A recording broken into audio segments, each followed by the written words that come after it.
Today, we will be talking with an entrepreneur. The first was in the front line of hospitality, to build a business that was very much in customer contact on a daily basis, coffee shop business, and then found out he had really a lot of pain, lots of pain points that he felt that current solutions, technology solution, this example, was not really fulfilling. So he said, well, I have to go and build that. And that's what he's done. Welcome to the show, Ed. Thank you, Michael. Thank you for having me on here. Very excited to be here. Yeah, and me too, because it's always interesting, especially when it comes to tech, and people that listen into the show knows that I really like that the people that is founders or run tech businesses actually have been operators, because then you understand something about the pain. And it's not enough to identify the pain, but it's like, how does it feel? It's a very different thing. It's a very different thing. And I think especially through running business through COVID, that was brought everything to light. Yeah. So for people at joining in and don't know much about you, the businesses you've been involved in, can you talk a bit about like your journey into entrepreneurship and how you went to build a coffee chain and why you identified something you had to go and pursue? Sure. So it all started when I was 22 years old. I moved to New York and worked as a manny. And this was like for this family in New York. And I had so much free time. I was overpaid and underworked. And I had so much free time that I ended up going to every single coffee shop in New York. And I just fell in love with the hustle and bustle of New York coffee life. And I just thought then and there, I was like, I kind of didn't really know what I wanted to do. And I thought I could do it better in London. So I came back in May 2016. And then in February 2017, started up my first coffee shop. It was called Over Under Coffee. The reason behind the name is that my dad is English, my mum is a Kiwi. And so it was an ode to my heritage, I suppose. And the first shop went incredibly well, it was a huge, huge success. And then we opened a second one really, really quickly. And it was a complete not success. And that was a very steep learning curve. And we closed that one quite quickly and then took a lot of the learnings from that and then scaled up to 8 locations in the UK. And then we had a franchise business in the Middle East. And in September 2022, I sold Over Under to Blank Street Coffee, who were launching in the UK as part of their global expansion. But that's an amazing journey, Ed, you've been on. So, like, because I know the pain points of just the journey of going from 2 to 4 and then beyond 4. There's like lots of different phases in that and challenges as you're growing your business, but also team. But what's pain points did you discover on that journey that made you do what you do today? I think that the main pain points really is that restaurants and hospitality businesses, there are lots of moving parts from front of house to back of house to accounting to operations to a whole myriad of different things. And I think being a founder and an operator, you have to wear so many hats. And Yeah. I just felt there were so many moving parts and I really couldn't get a grasp on, the really key numbers and the key data points to make improvements to my business. And a lot of the time the reporting was kind of end of month reporting. And so you were looking back on something that happened 6 weeks ago and it was too late to make a change. And I really wanted to be able to really know in the moment, what are the things that I need to do to make my business better, to make it more profitable. And I think that search for understanding profitability was one of the things that I definitely lacked. And what did you do at that point to achieve that? Well, what kind of approaches did you take as a founder operator? I think with the size of that business. I think that the main thing we were scraping together a lot of spreadsheets, a lot of different systems, a lot of manual processes, trying to really understand where the kind of profitability was coming from or where the lack of profitability was coming from. And I think that was it required a lot of manual processes to really understand what are the 2 or 3 things in your business that are going to make the difference. And of course, you have a high level overview. You have a high level overview that your highest grossing product is X or your lowest grossing product is Y, but like really what is the impact of that on the rest of the business? And trying to do that at the same time as opening 3 shops a year, was Yeah. trying hiring all these people. That is what, it ended up falling to the bottom of the pile because it was the most important thing, but it was probably the least interesting thing and where I didn't like to spend my time. And that's, I suppose, where it kind of leads into what we're trying to do now at Edify, which is to give operators the data and insights that they need to run a better business. Yeah, and I think it's really interesting because I could really, as I was growing, it was more a cafe chain where we were growing very fast over a 5-year period where we also at that point, we're talking the 2000s. So we had spreadsheets, we had reports, and we were trying to understand why a unit didn't work. You always took these very top line approaches. Oh, it's the rent that's too high. We didn't get the location right. But actually it could be the design of the unit, something, and then when we had the time, we could sometimes just move a wall and then suddenly there was better flow through that unit and we just increased revenue with 10%. But we didn't Yeah. have really a understanding. It was pure luck. It was not business insights, which I like, the brutal facts of why things are not working. I'll definitely have a better starting point than guessing a lot. So yeah, I can really, really resonate with that. But so talk a bit about, Edify and what you've done there and what you built and which kind of operators you work with now and typical what kind of problems are you solving for them? Now, of course, I think first and foremost, kind of when people ask us what Edify is, I always talk about us being a software that can help streamline operators and, maximize profitability. And then people go, what does that even mean? And I then go into that, well, actually, what we really do is we're an inventory management and business analytics tool for hospitality businesses. We focus on coffee shops, cafes, bakeries, and franchises at the moment. And we really want to get a good foothold in there because we think we can add a huge amount of value quite quickly to help these operators run a more profitable business. And at the end of the day, that's what we really, really want to do. We want to help operators reduce the amount of time they spend on, quite frankly, quite boring admin tasks, and give them the ability to really understand their business to make positive impact on their bottom line. And if we can do that through becoming a software partner to these businesses, whilst providing like a support mechanism to kind of brainstorm problems with them, that's where we really want to be. And what typical would happen if I'm as an operator saying, okay, this sounds really interesting and I want to get involved with Edify or definitely know more. What typical happens when you start implementing Edify into your operation? I think first and foremost, it depends kind of what system you have currently using. So some of our customers with kind of 4 to 5 sites or between 5 and 10 sites either have a system they're not particularly happy with, or other people are like, actually, no, this is our first time implementing a system. So there are 2 different, I suppose, customer bases there. I think we touch on the first one, who doesn't have a system perhaps, or is using, just kind of either emailing, phone calling suppliers, using spreadsheets, logging onto portals. I think the first thing that we do is we give you a unified ordering platform. So all of your suppliers, you can order through one place. And some of the challenges previously is that suppliers like to receive their orders in certain formats. So if I'm a fruit and veg supplier, I want you to log into my portal and I want you to place the order on the portal. Now, for each location, I have a individual login as an example.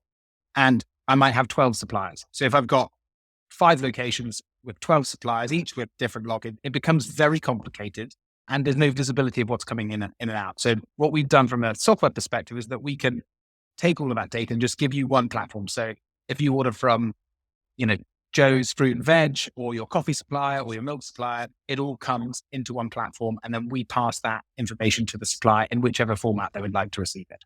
So purely from an operational, organizational perspective, you're then able to see everything that's coming in and out of your business, whether you're in the business on a day-to-day basis or you're managing from an office, and that's first and foremost, we give you that visibility.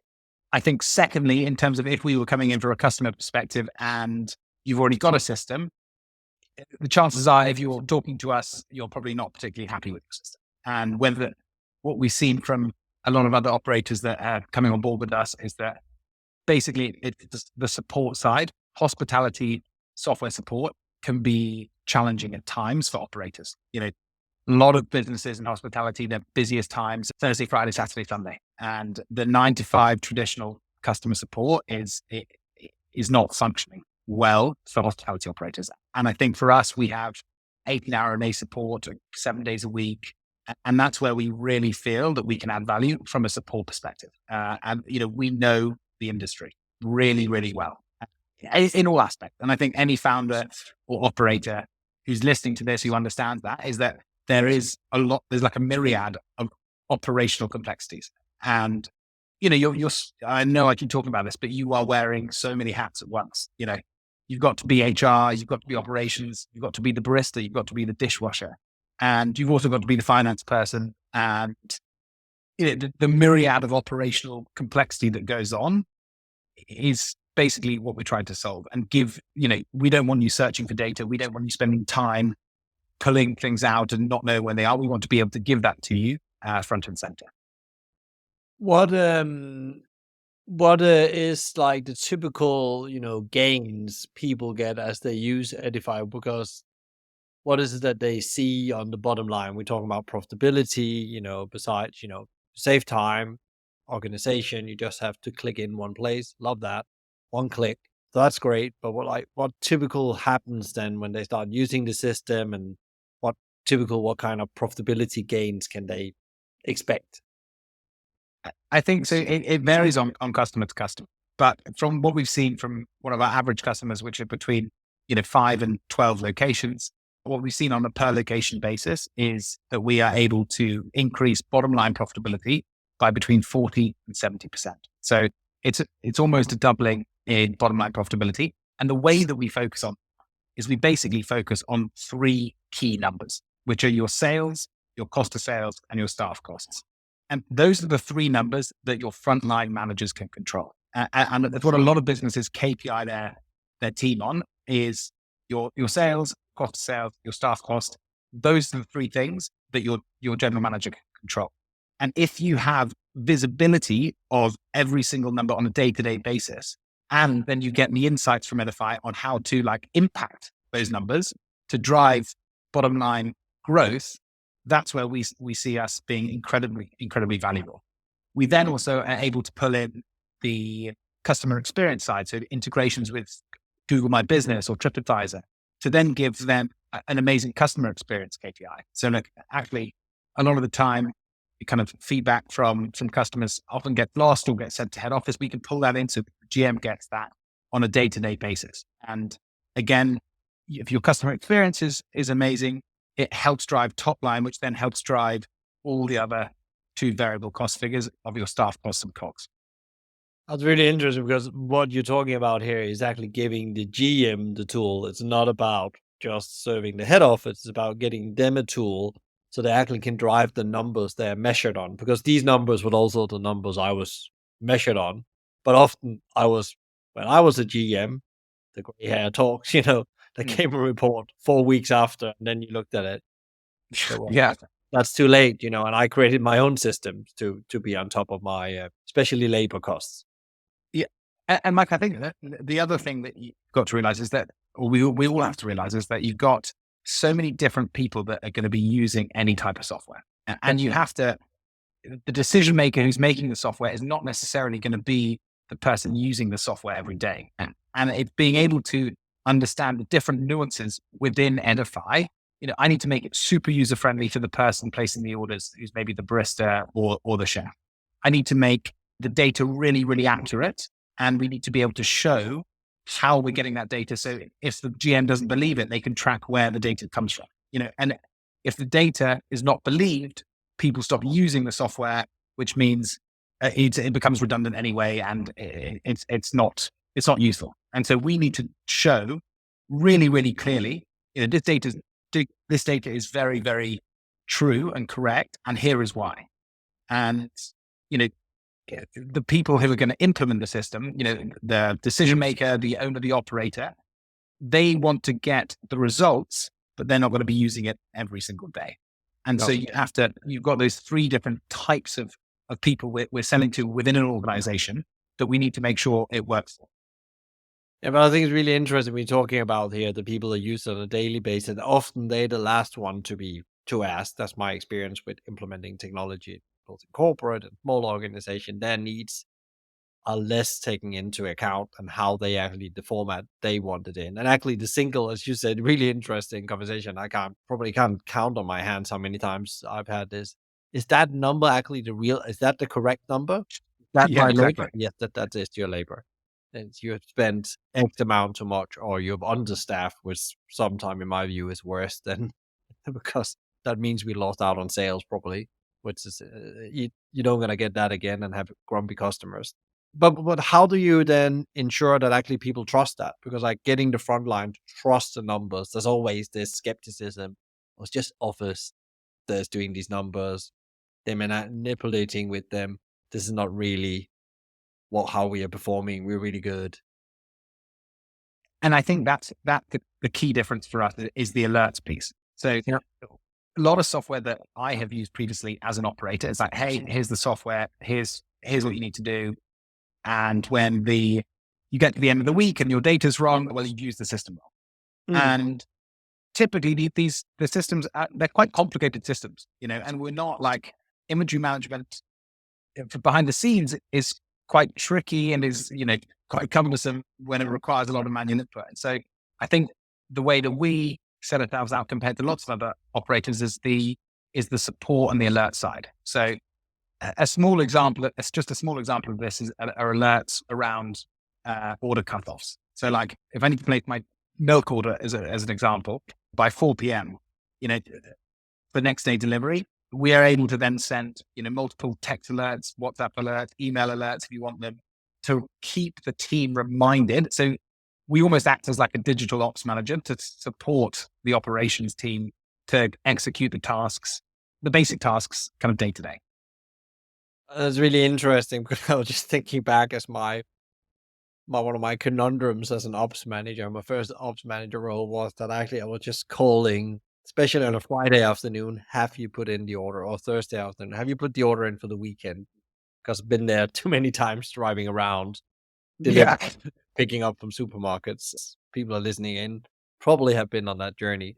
What is typical, as you're working with people in the front line, how are they working with it then? When you give them these insights in the front line, they get them immediately. They can, I don't know if they can maybe even get a better idea about how they predict their next coming days as a GM and so on. What happens out there when they then just say, we expect they have the trust in the numbers are correct? What normally happens out there when they have that instancy of their numbers? I think that the main thing is that you are then able to change them. If you know what the numbers are, you can then make the relevant changes to make the numbers against your target. So just as an example of this is, let's say Monday, we, for an example in the UK, train strikes. Train strikes have caused a huge number of issues in terms of being able to predict your sales, being able to predict your staff costs. So as an example, 2 weeks ago, we had a customer that on the whole week was, there were meant to be train strikes. Everyone had forecast train strikes. So you forecast your labor for that. Then on the Sunday night, they cancel the train strikes and everyone comes back to work. You can't change your schedules at that last minute, or very few people are able to do that. And so being able to really understand how that impacts the rest of the week, you can then predict on a day-to-day basis what you need to do to make the changes to hit your targets. Mm. Yeah, and it's interesting because you have all these, I was even thinking about, I think there's a train strike. I actually don't know if it's going ahead next week again. And I you can know. see these have huge influence on hospitality because not just the sales, lots of people say, oh, it's the sales, but it's also the stress it brings on the day-to-day operation, or either waste or not enough produce if they suddenly cancel the train strike.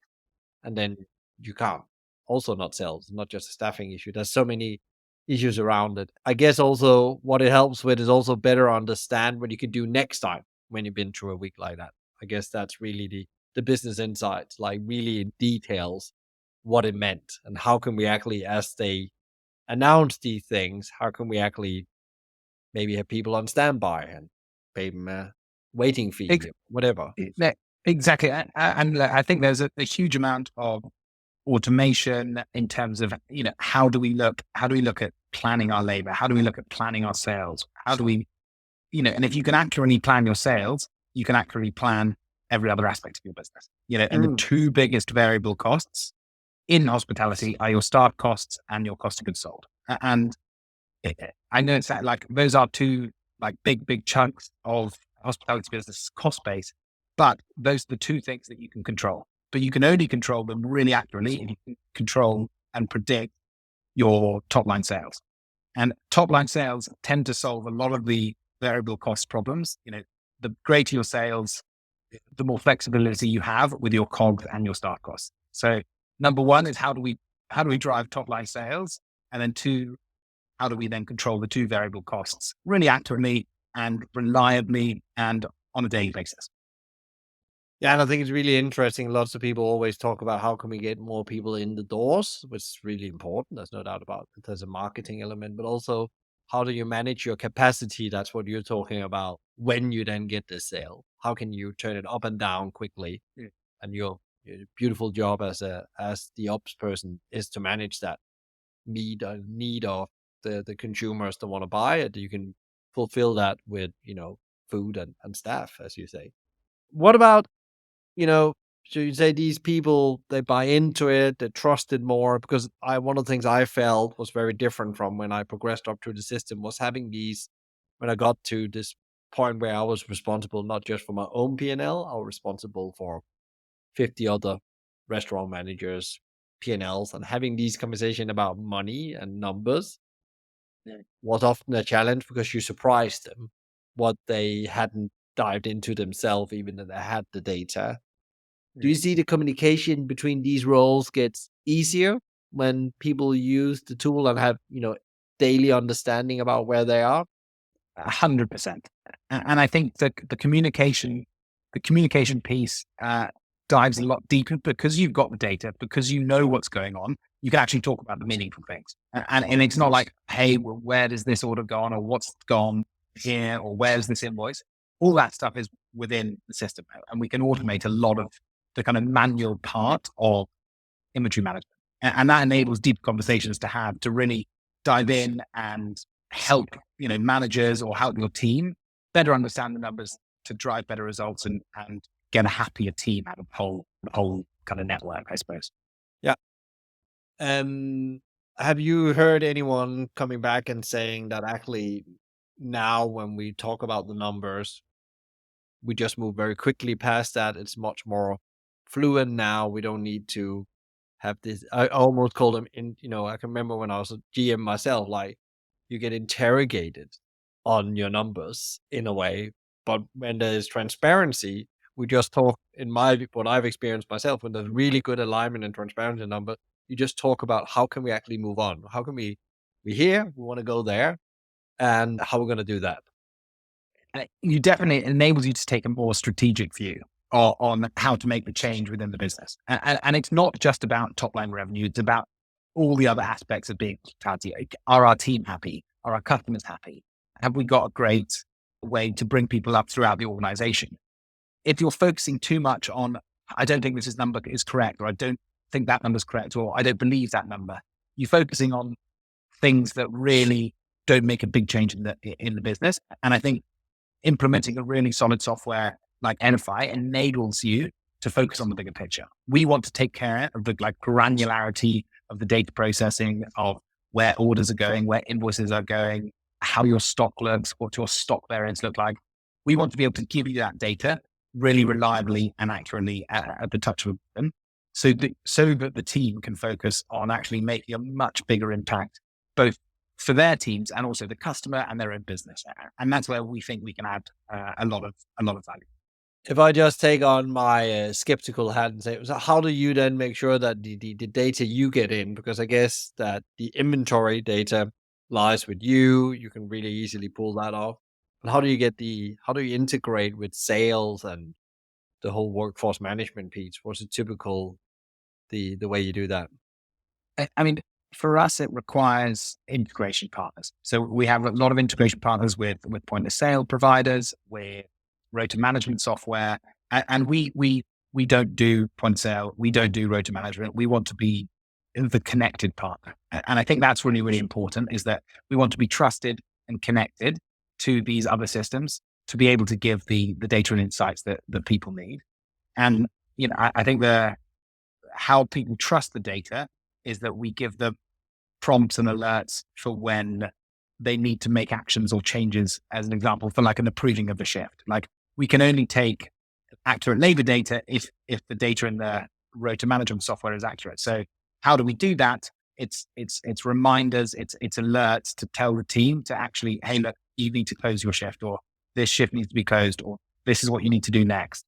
It keeps those constant reminders to keep the data accurate. And then if for something someone forgets or someone's on holiday, we're able to then flag that to the ops manager or whoever's in charge to be able to actually make sure that the data is correct. And then we will also, when we're giving you the results and the impact, there'll be caveats. Hey, FYI, your labor cost is X, but your 3 shifts weren't closed yesterday, as an example.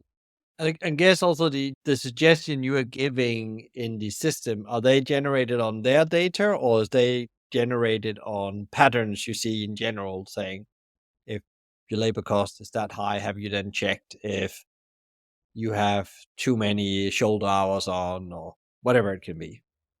It's a combination of the two. So using your data, but also looking at patterns of historical data and what we think based on the sales looking forward, what it should be. And we're still like very, very much in the early days of this. So like, we're still a very, very young company. We're still getting these kind of predictability pieces correct and right. But the more people we get on board, the more data that we have, the better and more accurately we can help and partner with operators to drive a more profitable business.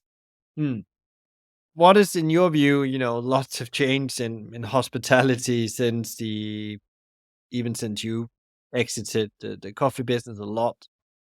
Premises have changed. There's a new black swan almost every quarter right now, going into the industry. And what problem would you like to see being solved in the industry if you could like take a magic wand and get that problem to disappear? I think a magic wand is, I love hospitality. I love the industry. I'm hugely passionate about coffee, about food, about everything to do with hospitality. And I think every other person that has started a hospitality business is equally as passionate and equally as excited. And the unfortunate event is that the majority of hospitality businesses run on very, very thin margins. And that's not through a lack of trying. That's not through a lack of passion. That's not through a lack of excitement. It's, I think, through a lack of like clear understanding of the numbers. And if I could shave a magic wand, I would love every hospitality operator out there to run a really, really profitable business. That's what I would love. And if we can help people do that, that's what we want to get to. And obviously, business is not all about bottom line profit at all. There are so many other amazing aspects about running a business beyond profitability. However, you can do all the other things that make an amazing business with more profit. If you have more bottom line profitability, you can invest in your employees more. You can grow your sales. You can grow your team. You can have better customer experience. It helps drive that. And I think it becomes challenging to reinvest when you don't have the money to reinvest. And I think the whole industry, definitely could use more profitability across the board.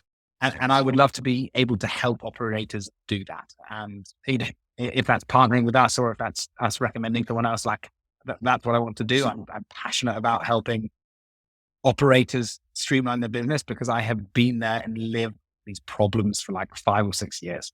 And I just know it firsthand. I know how it feels. I know the struggles, the morning call on a Saturday morning where 2 people haven't turned up for work. I just know, you know how it feels and how can we help, and that's the bottom line is how can we help operators? And we're still seriously early days of this, but, I just know what it's like. I know what it's like firsthand. And I really, really want to help other operators who have been in my position improve their business. And it's really interesting from the first time we talked as well. And I think I mentioned to you at that point, like one of the, when I operated the best restaurant is when I get people involved. Like, I'm not talking about just the GM. I'm talking about when the employee that stands there understands what their impact is financially on the business. And, it doesn't mean that it's their fault. You're responsible as an owner. But actually, if you start teaching them to become, in the wildest dream, business people as well, then something happens. And I think that's also what I can see and what you talk about. How can you actually give people tools so they can make better decisions on every level? And in this book we talked about on the podcast a lot of time, and hoping Jack Stack is coming on the show this year, working really hard on that. He wrote a book on driving his business this way. It's called The Great Game of Business, and it's actually about how do you actually train your people in becoming better business people. But actually what they had to do, they did a lot of manual, learn them to calculate GPs and different flow times, something in a factory. And it's really, really interesting if you can get to that point, that level, but then everybody is working on the profitability part, but they're all doing it to actually create more energy in the business so we can go and do all the fun stuff. And Exactly. their dream was, because they were in a part of the US that owning your own home was the most safe thing you can do from a retirement point of view. And that was the mission of the companies for that program. And mostly the people that were there for decades, they had their own home at some point, and thereby no mortgage, and therefore they didn't have the stress. And what happened? These people stay because who gave them their home, And it's just like an Yeah. incredible story. But it takes time, but they did it on insights as well. It was not, they knew that they had so many great elements in this company, but what will break the company was cash flow. And if everybody didn't get involved in the cash flow, they'll go out of business. And so they took that journey over 3 years and turned the company around. And I think it's a brilliant book to read. But that was a bit of a side thing. I just thought it would fit really well into our conversation. I love that. And it was not so long, and you really sympathize with being an operator. You can hear that when you talk about the Saturday. There was a situation driving through my head many years ago, and that was like I said, enough is enough. Many operators get to. I need to go and do something else because it's killing me. But what is the most significant learning you have had as a business owner developing this for operator? Because suddenly you're on the other side of the table. And over the last couple of years, what is the most significant learning you've done on yourself, the business, or hospitality, maybe even? I think the main thing is with any system, everyone always talks about, if you get good data in, you get good data out. Now, if I'm an operator, often I don't know what good data looks like. Often I don't know how to get the data in. And now on the other side, as a software business or as a software partner, I want, I can't say that because I know what it's like on the other foot. I need to help you as an operator get good data in. It's my job as a software business to help the operator get the good data in. And it's no good just me going, hey, here's how you use it. It's out of the box. Bam.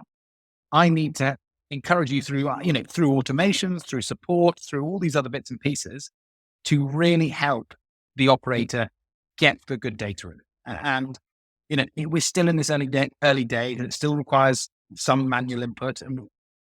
But if we can get that right, if we really can really get good data in and support getting good data into a system to give you really clear insight, that's where we think we can really, really help. And I think my experience, having been on the other side of having this kind of out the box software, that's where I feel we really, really can make a hugely positive impact for hospitality businesses. Interesting. As a founder, there's again, you're of course in your new business also wearing a lot of hats. That's how it is. Lots of pressure, the founder's journey, and the obstacles that comes from that. How do you make sure you show up as the best version of yourself? What is like your hacks, or maybe there's one hack? There's what I'm definitely like a naturally high energy, positive person. And so I think that definitely helps. Showing up with a huge amount of positivity every day is probably one of my main hacks. Like positivity solves a lot of challenges. And I think obviously the second part is having a great team. And I know this is like quite cliche, but like if the coffee machine broke on a Saturday morning at the coffee shop, I could go and fix the coffee machine. Or if a barista didn't show up, I can go cover the shift. If the code breaks, I can't fix it. I'm a non-technical founder. So it's crucial that we build an amazing team around me to kind of build and scale this. And it's my vision and what we're trying to do. And I need to get that across the whole team and get their buy-in. And I think that's been the biggest learning, but also I think it makes it a lot easier to show up for work when you have a great team around you. Yeah, I totally agree, because also then you're together with people that you thrive with and you want to change something in the world with. Any top advice you want to give to operators out there? The one or two things you think they should reflect, think about, maybe go in action on? I mean, I was never particularly the greatest operator, which I think was one of my downfalls. I think as an owner and just I think as an owner of any business, it's getting people to buy into your vision of what you want to do, and being able to really easily communicate that to the rest of the team, and then also communicate that to your customers. And at the end of the day, really, if you have a really good idea or you really think something is worth doing or worth sharing, it's about breaking it down and going, look, what is the problem we're solving? How are we going to solve it? And what is the impact? And breaking it down to that like really simple framework to come to a really clear business decision. Hmm. I like that again, because like sometimes we think we have communicated the vision of what we're doing, or we've been very easy for people. And I often say employees are like consumer. If you design a retail pack, you have 8 seconds to get their attention and alignment on what you do. And that's the same in leadership. You need to get them. The purpose of your business has to be so clear, or whatever you communicate to them has to be so clear they don't miss out. Because again, it's the same attention span that is available. Your 8 seconds. I love that. What is the question you wished I asked you I didn't do, and what would it be, and what would you answer? What is a question that I wished you had asked? A question that I wish you had asked.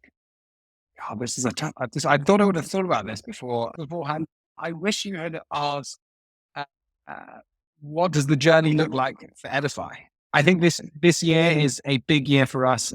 I joined the business full time 2.5 months ago, so I'm still very, very, very fresh. And I think if we can have a really positive impact on a huge number of operators in hospitality, that's what this a good year looks like for me, and hopefully for the rest of our customers and the rest of our team.